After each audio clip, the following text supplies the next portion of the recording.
Buenos días, Gran Canaria, bienvenidos y bienvenidas a los desayunos de Canal 13 Digital. Les recordamos que nos pueden escuchar a través de la radio, su radio, la 94.8 de la frecuencia modulada y, como no, también a través de internet, www.canal13digital.com. Hoy vamos a hablar de la Asociación Mujeres, Solidaridad y Cooperación y para ello tenemos a Lourdes Tejera, trabajadora social. Buenos días, Lourdes. Buenos días, Bienvenida de María. nuevo. Sí, repetimos. Sí, repetimos. Hoy vamos a hablar con la compañera Lourdes sobre la creatividad y el teatro como herramientas pedagógicas para trabajar la prevención de la violencia de género, que supongo que está también subvencionado por el Cabildo. Sí, sí, el proyecto sigue siendo el mismo que presentamos la vez anterior que estuve en el programa y mi proyecto se enmarca dentro del servicio de prevención y atención integral a mujeres víctimas de violencia de género. Y como te explicaba la otra vez, yo llevo la parte de la prevención, tanto a la población en general como a centros educativos y asociaciones de cualquier tipo, culturales o vecinales, así. Y está financiado por el Instituto Canario de Igualdad y el Cabildo de Gran Canaria. ¿Por qué la creatividad y el teatro como herramientas pedagógicas para la prevención de violencia de género? Pues bueno, hemos este año incorporado estas herramientas dentro del trabajo de la prevención porque de alguna manera consideramos que son pues esos dos herramientas que nos permiten abordar diferentes temáticas, en este caso la prevención de la violencia de género, de una manera un tanto más lúdica, lo que nos posibilita que el aprendizaje y la receptividad que hay por parte de principalmente el alumnado sea diferente, porque lo que estamos intentando con el trabajo este es intentar hacer una asociación entre reflexionar, aprender y al mismo tiempo divertirnos. Consideramos que es un camino que a veces posibilita un poco más la apertura a trabajar este tipo de temas, que tú bien sabes que todavía sigue habiendo muchas resistencias a la hora de abordarlo, bien porque la gente no se termina de identificar conductas violentas, porque consideran que eso es un problema que les pasa a otras personas, o bien porque realmente todavía siguen permaneciendo algunos esquemas muy tradicionales y hay una falta de conciencia respecto a los actos de violencia que se pueden cometer en lo cotidiano. Y entonces desde ahí, bueno, pues hemos decidido utilizar otro tipo de herramientas que en este caso son un poco más experimentales, pero con el objetivo, como te digo, de pues buscar otros caminos con los que poder aproximarnos a trabajar y abordar la prevención de la violencia de género. Entonces, lo positivo de trabajar con estas herramientas es que, por un lado, sobre todo a través de lo que es la parte del teatro, ¿no? Juego teatral, se está trabajando mucho con una implicación del cuerpo y por lo tanto también de las emociones. Eso siempre hace que la sensibilidad sea como un poco más evidente, ¿no? Porque pones en juego ahí también el cuerpo. Y lo positivo, como te digo, de trabajar de esta manera es que, por un lado, se toma mayor conciencia tanto del cuerpo como de las emociones, por lo tanto es más fácil poder llegar a expresar esas emociones. También se refuerza la autoestima, la confianza, la escucha y el respeto, y que son valores fundamentales a la hora de construir relaciones igualitarias, ¿no? El tema de la vergüenza suele ser algo, y de la timidez que también muchas veces está presente, ¿no? Y entonces estas herramientas lo que te posibilitan es, pues a través de la interpretación, poder superar un poco esas dificultades y poder trabajar con mayor profundidad, ¿no? En el tema. Y bueno, también hemos considerado interesantes estas herramientas porque lo que nos posibilitan es poder trabajar la resolución de conflictos también desde un lugar diferente, hacerlo solo de manera teórica o con una explicación a través de una charla. Y al mismo tiempo estamos trabajando otras fórmulas de relación conjunta, como puede ser eso, el tomar decisiones de manera colectiva, el ejercer una escucha también de grupo, el llegar a consensos y de esta manera eso, pues potenciar un trabajo personal más reforzado, que es uno de los pilares básicos para que posteriormente la autoestima esté también mejor colocada y de esa manera podamos evitar o minimizar situaciones de violencia que se puedan vivir tanto en las aulas como dentro de las familias, como en la sociedad en general. ¿Y en las aulas los adolescentes se identifican con ese problema o piensan que es un problema de adultos, de sus padres, madres, de sus vecinos? Mira, en general la respuesta inicial suele ser bastante de no identificación. Por eso también es muy interesante, o sería el ideal, como también te explicaba un poco el otro día, que pudiera haber un trabajo continuado. Está claro que siempre un proceso de trabajo va a posibilitar profundizar muchísimo más en identificar y reconocer, ¿no? Pero de entrada sigue habiendo bastantes resistencias a la hora de reconocer que bien sufrimos o ejercemos violencia. Entonces por ahí también el trabajo está, te digo, con las herramientas creativas y en este caso en concreto con las herramientas teatrales. Lo que estamos intentando es a través de la escenificación, y así ya te cuento un poco cómo estamos abordando el trabajo. El planteamiento de trabajo está enfocado a partir de talleres, ¿vale? Principalmente tenemos 2 talleres, que uno se denomina El género es puro teatro, claves pedagógicas para la intervención en prevención de violencia de género, y el otro taller se llama Chicos con faldas, chicas con bigotes, desmontando los mandatos de género para crear relaciones igualitarias.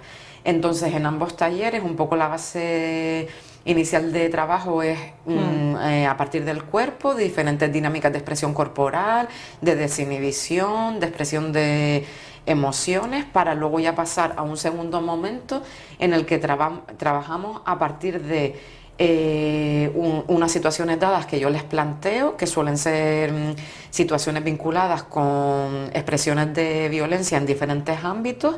Pues por grupos pequeños tienen que crear una pequeña escena y luego representarla, y a partir de la representación se establece un debate colectivo, analizamos qué es lo que hemos visto y finalmente aportamos una alternativa de cambio a esa situación. Entonces, ¿qué es lo que está posibilitando esta herramienta de trabajo? Que si bien siguen estando esas resistencias presentes, al utilizar el teatro y la puesta en escena, se meten en un rol o en un papel, en un personaje en este caso, y de esa manera pueden acercarse un poco más a la vivencia de lo que puede ser una situación de violencia y experimentar una mayor identificación, por lo menos aunque sea ficticia y transitoria, aunque en ese momento no sean capaces de verla como algo que les está pasando o que les puede pasar. Entonces esa es un poco la experiencia que estamos... ¿Y qué dificultades tienes a la hora de concretar ese trabajo? Bueno, las dificultades suelen ser que, pues como te decía antes, todavía sigue habiendo muchos esquemas bastante tradicionales en algunos casos, y entonces eso dificulta mucho el tomar en serio la propuesta de trabajo. Luego... como los roles también que sobre todo algunos chicos mantienen como de chicos duros y pues también con unas características a veces de violencia, falta de respeto, eso se da en algunos casos. Entonces les cuesta meterse un poco en el trabajo porque claro, desmontar también su papel de dominante, su ¿no? papel de dominante, que no deja de ser un personaje construido, porque al final así es como funciona, ¿no?, el sistema sexogénero, que se desarrolla a partir de roles y estereotipos que asumimos y normalizamos y los llevamos a la práctica en nuestra vida cotidiana. Entonces desde ahí también me parece interesante el introducir el tema del teatro, porque de alguna manera es como un espejo a lo que ya es la realidad, ¿no?, que estamos permanentemente ejerciendo una serie de papeles que nos los creemos y los hacemos nuestros, pero que lo importante está en llegar a la reflexión de que es una construcción social, igual que la del pequeño papel que en ese momento estamos trabajando en el taller de teatro, ¿no? Pero sí que te digo que, bueno, hay algunas resistencias y después dependiendo de de los grupos. Hay grupos que tienen más receptividad y bueno, ayer por ejemplo, sin ir más lejos, estuve en un centro con dos grupos diferentes. Con un grupo la experiencia fue más negativa y con el otro grupo más positiva, había más receptividad. Se hizo un trabajo muy interesante y realmente aunque el taller solo tuvo una duración de 1 hora y media, sí que ya hubo un pequeño despertar de observar esas situaciones, poder reflexionar sobre ellas, identificar si alguna chica estaba sumergida en algún tipo de vivencia de ese tipo. Pero como te digo, el otro grupo había más resistencias porque, bueno, igual había un grupo más grande de niños con esos patrones de conducta todavía que se acercan más a conductas violentas. Y entonces el trabajo fue más dificultoso. Entonces, bueno, ahí está un poco la balanza, ¿no? Pero bueno, de todos modos nos parece interesante la propuesta, ya no solo con el teatro, también tenemos otros talleres que están enfocados más a infantil y primaria, que ahí trabajamos de una manera también con la expresión corporal, pero más a través de dinámicas y juegos cooperativos. Y luego, por otro lado, también a través de la creación plástica. Pues lo que planteamos es hacer eso, pues un mural colectivo, donde manifestemos de alguna manera nuestra expresión de los buenos tratos y en contra de la violencia de género. O también he creado una actividad que se llama el tendedero de los buenos tratos, en el que juguemos a crear como ropas y en cada ropa pongamos una palabra que fomente el tema de los buenos tratos y luego colgarla en el tendedero. Y con esa actividad también lo que intentamos es que los niños dibujen ropas de niñas y viceversa. También estamos trabajando de esa manera el romper un poco con los mandatos de género. Y como te digo, todo envuelto en un ambiente un poco de intentar generar ambiente lúdico, de diversión, porque realmente creo que es una fórmula más interesante para que el acercamiento sea más fácil. Desde luego el formato charla tiene su importancia, funciona en muchos de los casos, pero hay grupos donde eso, igual los niveles de atención o de receptividad no son tan altos y entonces el formato talleres funciona bastante mejor. Por eso un poco la apuesta también de introducir cosas más dinámicas ¿Y qué beneficios positivos tiene entonces? Pues como te comentaba anteriormente, estamos... Porque con la charla no lo ves tan positivo, o sea, la respuesta más inmediata es con los talleres, ¿no? Bueno, son dos trabajos totalmente diferentes. Las charlas, como te digo, utilizamos una fórmula que es más, hacemos una exposición teórica o nos apoyamos en un PowerPoint o en un vídeo, pero el soporte es más reflexivo y más mental. El grupo normalmente está sentado, escuchando y participa dependiendo de... Pero es una participación más pasiva, ¿no? Claro, es una participación más pasiva donde no estás implicando el cuerpo. Y eso es una de las cosas positivas que estamos valorando de los talleres, que al haber una implicación corporal y por tanto también emocional, entonces se abren otros canales. También se ven las dificultades, pero también se abre, como te digo, otros caminos por los que trabajar. Y con todas las dificultades que a veces pueden haber, pero con todo el potencial que también tiene la herramienta, ¿no? Y luego, sobre todo, como lo que intentamos es que el alumnado, en este caso, se sienta copartícipe y creador también del propio taller, entonces ya les estás poniendo en un lugar de importancia. Eso es otra cosa también que tiene mucho interés, porque estás reforzando la autoestima, la presencia, el protagonismo. Es positivo porque desarrollan también la capacidad de expresarse tanto oral como corporalmente. El trabajo de autoestima es fundamental. También la parte positiva es que estamos desarrollando la confianza mutua dentro del grupo, que muchas veces es algo que brilla por su ausencia y que sin confianza y una escucha respetuosa no podemos crear ni relaciones interpersonales sanas, ni tampoco relaciones grupales. Y ese es un poco el escenario en el que estamos trabajando, ¿no? Pues que si en este contexto, en este marco, que es un aula, comenzamos a practicar ese tipo de relaciones más respetuosas y más sanas, lo podemos trasladar también al resto de los ámbitos de la vida personal, ¿no? Y entonces también como positivo lo que tiene es que, bueno, si surge un conflicto en el aula, porque a veces también eso sucede, esta herramienta lo que nos permite es afrontar el conflicto también desde otro lugar, generar la reflexión también desde otro lugar, porque te está atravesando también emocionalmente y lo ponemos en juego a través del cuerpo. Entonces, bueno, la predisposición ahí va cambiando un poco y lo que intentamos sobre todo es hacer ver que el conflicto puede ser una oportunidad de crecimiento y de aprendizaje bastante importante para la vida, ¿no? Y haciendo siempre hincapié en que todo eso va a repercutir en crear y construir relaciones más igualitarias y alejarnos de la construcción de relaciones de violencia, ¿no? De cualquier tipo, porque bueno, no solo al final estamos trabajando la violencia de género, sino también la violencia que a veces se produce pues hacia un niño que consideramos inferior por el motivo que sea, y eso es una realidad que todavía sigue pasando. Desde luego sería bastante más interesante poder trabajar de una forma, como te decía antes, más continuada. Ahora de momento solo tenemos la opción de acudir a hacer una sesión con cada grupo, y aunque la respuesta está siendo bastante positiva, lo ideal sería que pudiéramos establecer un trabajo continuado de todo el curso y que dentro del propio centro el profesorado se implicara de una manera más comprometida y más abierta con este tema, porque todavía también por parte de mucho profesorado sigue habiendo resistencias y entonces es como la mesa siempre va a estar cojeando. Si todas las y los profesionales que están implicados en la parte educativa, del tipo que sea, transversal, claro, no se implican, entonces, bueno, siempre va a estar habiendo ahí como bastantes lagunas. Además, ¿no? también la eliminación de educación para la ciudadanía impide también el desarrollo de este tema en las aulas como una asignatura más, una asignatura obligatoria, vamos. Sí, sí.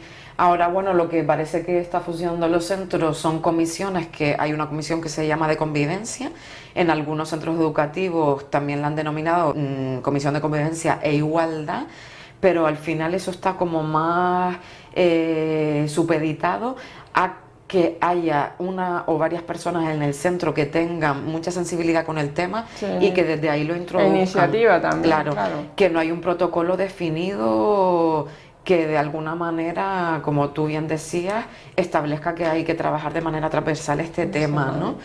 Y bueno, yo creo que en ese sentido el profesorado tiene bastante parte de responsabilidad y, como te decía también el otro día, también van a cubrir un expediente, ¿no? Un currículum y un determinado tipo de materia, y van con un tiempo también bastante justo, ¿no? Sí, sí, tienen mucha responsabilidad el profesorado. Desde luego yo valoro muchísimo, porque hay que tener mucha entereza para estar en los centros educativos, sobre todo en aquellos centros donde tristemente todavía la realidad sigue siendo bastante conflictiva, y en ese sentido pues mucho profesorado está atravesando situaciones difíciles, pero también pienso que bueno, pues que haría falta un poco más de reciclaje y de incorporar este tipo de temáticas, porque de esa manera igual se podrían conseguir mejores resultados a medio o largo plazo, ¿no?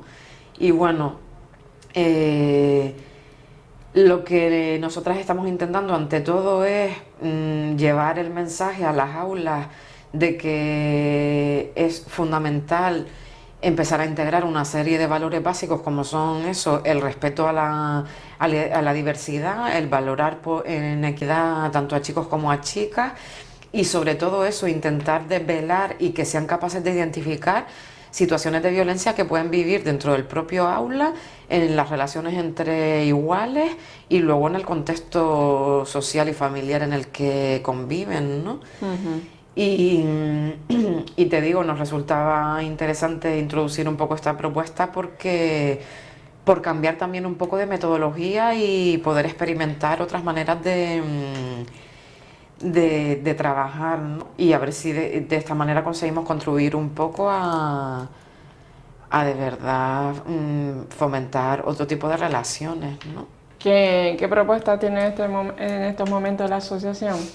Pues como te decía, la propuesta La tenemos enmarcada en una serie de talleres, unos talleres específicos para infantil y primaria, otros más enfocados para secundaria, y luego aparte también vamos a llevar el tema del teatro pues a algunos centros de mayores. También tenemos una propuesta que nos han hecho desde un municipio para trabajar conjuntamente con personas mayores y con niños y niñas, y así también romper un poco ese compartimento estanco, ¿no? De donde se suele trabajar por un lado con la gente mayor y por otra con infantil. Y después con alguna asociación de mujeres también vamos a hacer un trabajo específico. Y eso, pues como te digo, son 2 talleres enfocados más a secundaria, y luego toda una serie de actividades que las tenemos adaptadas a todas las edades que van de infantil a primaria. Porque claro, también no es lo mismo trabajar con niños y niñas de 3 años que de 5 o de 8 o de 10. Entonces ahí tenemos que ir haciendo adaptaciones, porque en función también de la capacidad no reflexiva y madurativa que tengan los niños y las niñas según la edad, se puede profundizar más o menos. Las actividades que tenemos enfocadas más para infantil, nos estamos apoyando más en recursos como cuentos alternativos, algún pequeño vídeo que fomenta el tema de el reparto del igualitaria de las tareas, o también hacer ver que no existen juegos ni juguetes sexistas, sino que, que no existen juegos, sí que existen, que no existen juegos y juguetes que sean para niños o para niñas. Y luego el tema también, pues alguna canción, y luego dinámicas que fomenten eso, como los buenos tratos, pues a partir de con niños y niñas de 3 a 5 años, pues vamos a trabajar eso, pues alguna dinámica donde nos digamos palabras bonitas, abrazos, pues yo qué sé, ir asociando como ese tipo de gestos como lo interesante y lo importante para poder construir relaciones sanas, ¿no? Y luego ya cuando vamos avanzando en edades así, podemos profundizar un poco más en el tema de profesiones, el tema del lenguaje, el tema del espacio vital, también de cómo ocupamos el espacio, y sobre todo intentando siempre eso, pues desmontar lo que son los mandatos de género que desde que nacemos se nos imponen de una manera bastante fuerte, ¿no? Y que cuanto antes podamos de alguna manera rebelarnos contra ellos, mucho mejor. Sí. Otro tema, ¿se aplica de igual modo en los centros educativos que con grupos de mujeres, Lourdes? En principio no. El trabajo que estamos haciendo en los centros educativos está más enfocado a la prevención, como te he explicado hasta ahora, y luego lo que queremos hacer con las mujeres es un trabajo más de empoderamiento personal. Como tú bien sabes, la asociación lleva más de 20 años trabajando con mujeres víctimas de violencia de género, y lo que queremos es hacer algunos talleres con mujeres que han sido o son usuarias de los diferentes servicios de la asociación, bien que hayan venido a atención psicológica, jurídica o social. Y estamos creando algunos grupos para impartir los talleres, y ahí la línea de la intervención sería más hacia el empoderamiento personal, ¿sabes? Como añadir otra herramienta más a través también eso como del teatro y de la expresión artística, que les permita reforzar la autoestima, también trabajar y reforzar el tema de toma de decisiones, identificación igual de situaciones que todavía puedan tener un poco más en duda, y sobre todo también posibilitar de alguna manera enfocar la problemática que han podido vivir o que están viviendo desde otro lugar, que les ayude al mismo tiempo que reforzar su autoestima, también de alguna manera sanar y transmutar un poco también esa vivencia que están teniendo, ¿no? Para poder darle la vuelta, seguir avanzando y conseguir también muchas veces que se conecten con otro tipo de emociones distintas a las que han estado viviendo igual durante mucho tiempo, ¿no? Cuando han estado sumergidas en situaciones de violencia. Entonces esas son un poco las diferencias que tiene en común el trabajo tanto en la parte educativa como específico con mujeres, pues que el trabajo va enfocado hacia el refuerzo de la autoestima y de la propia identidad personal y la toma de decisiones, identificar cualquier tipo de situación de violencia que puedan estar viviendo y poder salir de una manera más fácil y más rápida de ahí. Esas serían como las partes en común. Luego la metodología es diferente porque también las realidades y también las edades son diferentes, ¿no? Y bueno, esperamos que los talleres pues no funcionen. La experiencia está siendo dentro de lo que queda bastante positiva y como también decíamos el otro día, invitamos a las instituciones a que se impliquen un poco más, a apoyarnos en este sentido. Está claro que hace falta un poco más de, no sé, o de especialización o de cursos de perfeccionamiento de los profesionales que trabajan con mujeres, ¿no? Realmente, no leerlo en la tele, no verlo en la tele o leerlo, sino hace falta un poco más de reciclaje, de formación específica en este tema. Sí, está claro que la formación siempre es fundamental y más cuando estamos hablando de este tipo de problemáticas como es el de la violencia de género. Y desde luego, desde mi punto de vista y respondiendo a la filosofía de la asociación, consideramos que para avanzar también hay que innovar. Y para poder innovar, el reciclaje es algo fundamental e indispensable. Sin eso estaríamos siempre trabajando de la misma manera y bueno, como dice una frase de tema meditativo y así, no podemos pretender conseguir los mismos diferentes resultados trabajando de la misma manera. Entonces, en ese sentido, yo sí que hago una invitación en general a los y las profesionales que trabajan en cualquier ámbito a introducir la creatividad como un elemento fundamental y que en la realidad que estamos viviendo en este momento, yo creo que nos lo exige para poder también abordar desde otros lugares este tipo de problemáticas. Y después también vemos ahora a través de las redes sociales, el WhatsApp y todo lo que hay por ahí, que los chicos controlan demasiado a las niñas, o sea, porque realmente saben en todo momento si están en el baño, si han tirado la cisterna, dónde están concretamente. El chico necesita saber, y con todos los medios que hay ahora a su alcance, saber lo que hace en cada momento, en cada minuto del día.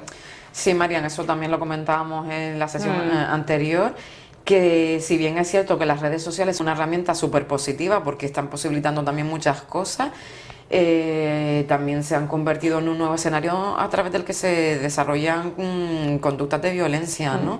Entonces, en ese sentido también es muy interesante, y esto es un papel igual más de la familia, aunque también de los centros educativos, de alguna manera contribuir a un mejor uso o a un uso consciente del tema de las redes sociales, porque como tú bien comentas, eso es algo que está sucediendo bastante.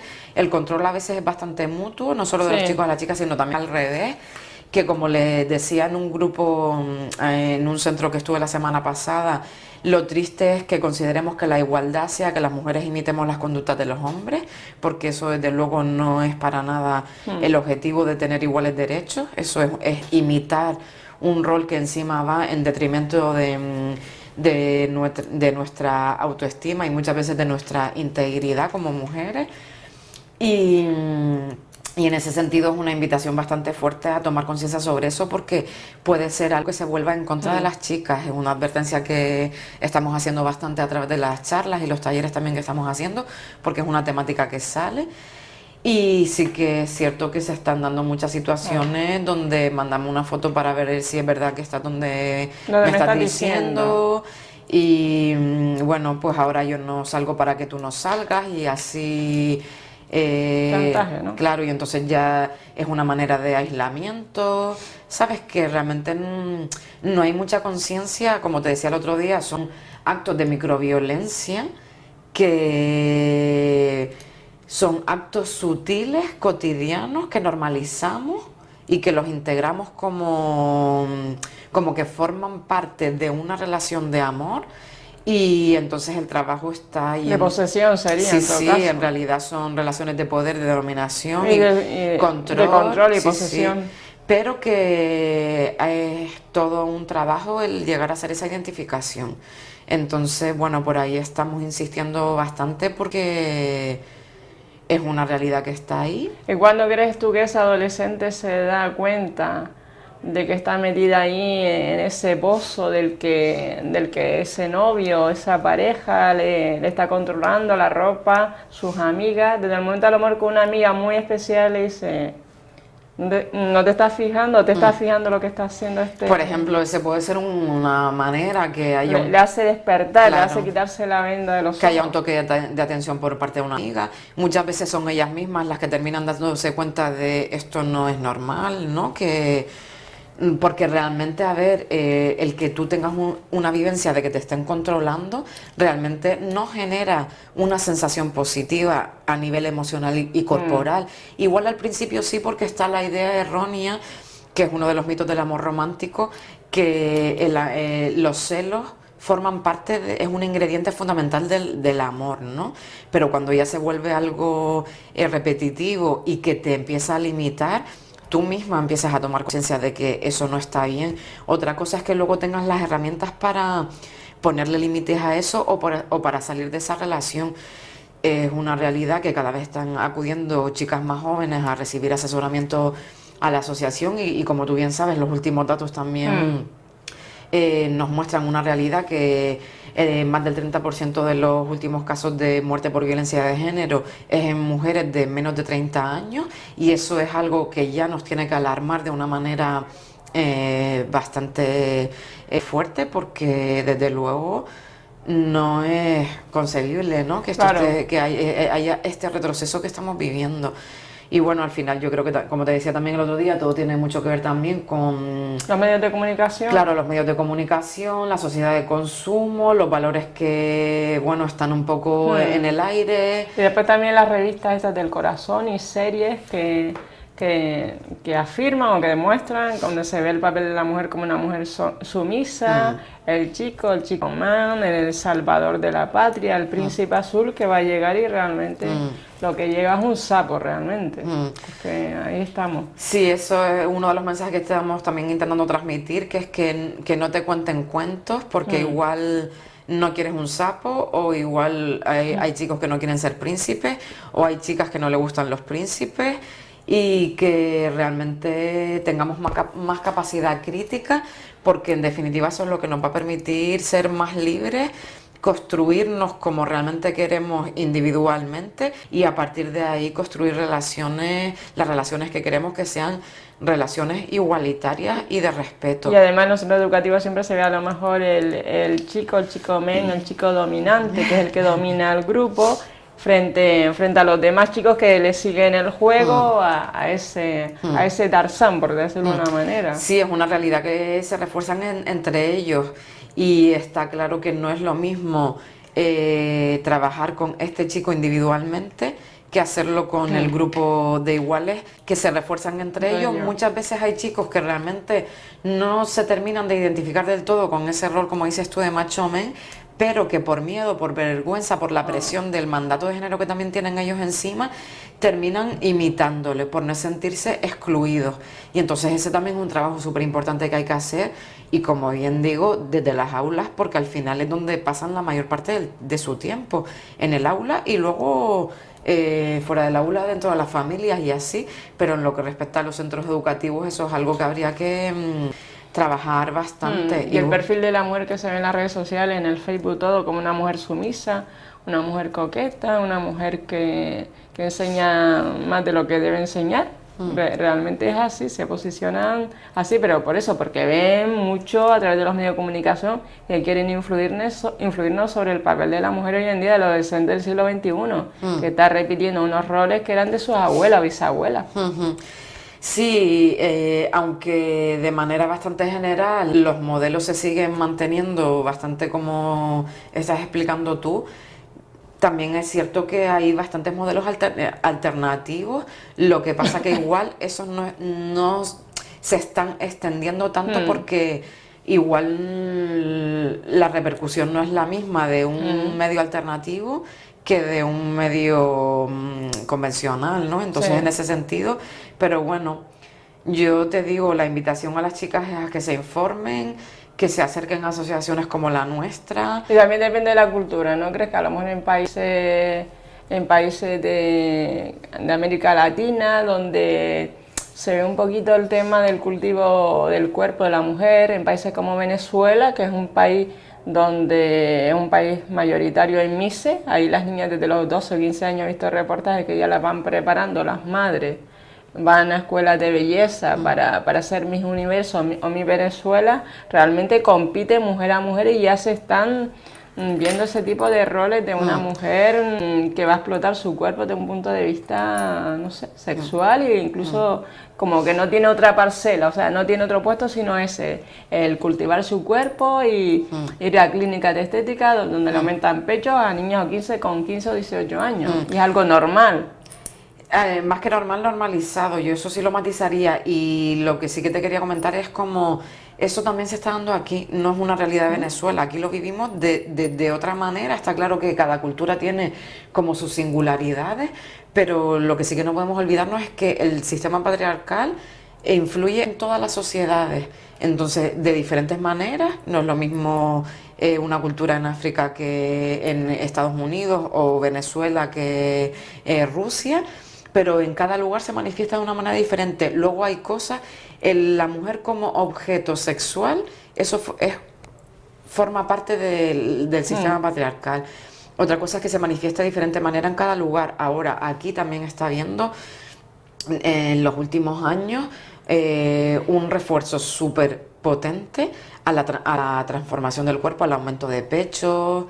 Pues ese tipo de cosas también se está dando aquí. De hecho, si te puedes fijar, han aumentado las clínicas de estética y cada vez hay más niñas que igual también están soñando con poder pues hacerse una operación simplemente. ¿Sabes qué te digo? Que realmente yo no diría que tiene que ver tanto con la cultura geográfica, sino para mí es con la cultura dominante del consumo, donde se objetualiza de una manera bárbara a las mujeres, ahora también cada vez más a los hombres. A los hombres también. Pero bueno, seguimos teniendo bastante ventaja en ese sentido porque históricamente a la mujer se nos ha considerado como un objeto sexual y sin supuestamente entidad propia para decidir lo que queremos con nuestros cuerpos, con nuestras vidas, con nuestras relaciones. Y bueno, menos mal que el movimiento feminista está ahí, que seguimos haciendo cosas, seguimos intentando luchar contra esos estereotipos y esos mandatos. Y luego dentro de todo está la libertad personal, ¿no? Pero aquí también estamos viviendo eso. Y menos mal que aquí las mujeres podemos conducir, ¿no? Como en otros países, Ya, como, pues sí. como en Arabia Saudí, que Sí. está... O sea, ellos no permiten que la mujer conduzca porque, claro, afecta a los ovarios y afecta a la reproducción Que ya ves que tendrá que ver de esto la sino con la mujer. velocidad, pero bueno. Pero eso es así. ¿Algo más, Lourdes, que quieras añadir? Con eso, para ya terminar, si quieres, hay un vídeo muy interesante que se llama La peluca de Luca. Es un vídeo que recomiendo muchísimo que la gente lo vea. Y salen dos niños gemelos que están contando como su experiencia. Son niños, pero les encanta disfrazarse, ponerse pelucas. Y entonces Lucas en concreto un día fue al colegio con una peluca. Entonces el vídeo cuenta como lo que le pasó cuando fue al colegio de esa manera, pues que se rieron de él, y entonces hacen cuestionamiento de por qué a los niños nos tienen que gustar los superhéroes. Bueno, con 7, 8 años tienen una capacidad crítica súper interesante, y una de las preguntas que el niño hace es ¿por qué los coches son un juego de niños si las mujeres también conducen? Es una reflexión, es súper simple y súper profunda al mismo tiempo, ¿no? Entonces, mi invitación es que alimentemos a los niños y a las niñas esa capacidad crítica, porque desde luego con eso estamos desarrollando también la inteligencia emocional, que es una de las bases fundamentales para construir relaciones sanas y alejarnos, si podemos, cada vez más de la violencia de género. Sí, de relaciones tóxicas, diríamos. Sí, sí. Muy bien. Pues nada, pues gracias, Lourdes, por estar aquí esta mañana. Sí, gracias también a ti. Espero que la entrevista con la compañera Lourdes Tejera, trabajadora social de la Asociación Mujeres Solidaridad, haya sido sagrada, y hemos hablado de la creatividad y el teatro como herramientas pedagógicas para trabajar la prevención de violencia de género. Muy buenos días, Gran Canaria.